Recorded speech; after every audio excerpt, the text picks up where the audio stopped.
The governor of Kentucky says he fears 70 to 100 people may have been killed and many more injured after a devastating series of tornadoes ripped through the Midwest and parts of the South.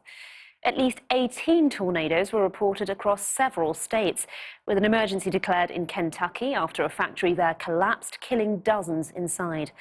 Tornado damage and deaths were also reported in Arkansas, Tennessee, Missouri and Illinois, where workers were trapped inside an Amazon warehouse after it was hit. Kieran Moodley has the latest. This was once an Amazon warehouse in Illinois. Its roof now ripped off, its contents sent flying, its workers left trapped, with at least 2 confirmed dead. Officials said daybreak would bring tough news, but the flashing lights of emergency crews in the night already revealed the destruction left behind by the tornado.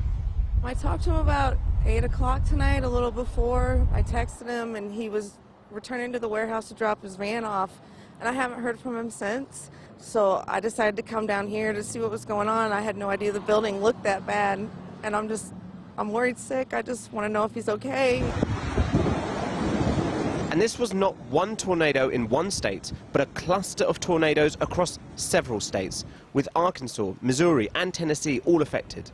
Over here, there's power lines down everywhere. But it was Kentucky that felt the full force.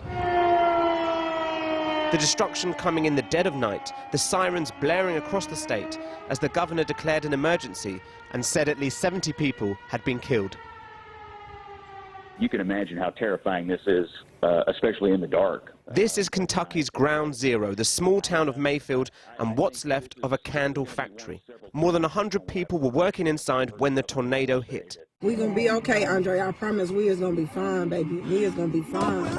Many were trapped inside for hours, including Kayana Parsons Perez and her colleagues. They were later rescued, but dozens are feared dead. I did not think I was going to make it at all. I was so scared. I was trying to stay positive, but after I think we were down there, and I was where I was at for at least 2 hours. And this is the county courthouse in Mayfield, the tower taken clean off. These are the small towns, tight-knit communities who are waking up right now to see everything they'd ever known ruined. Really doing search and rescue here.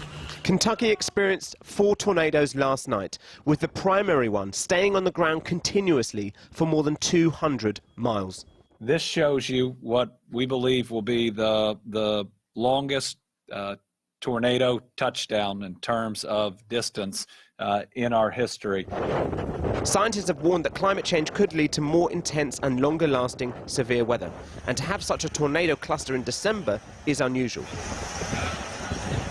And this is not over. More severe weather is forecast, and thunderstorms could come to Georgia and the Carolinas. But it's in Kentucky where the resources are most needed as morning comes.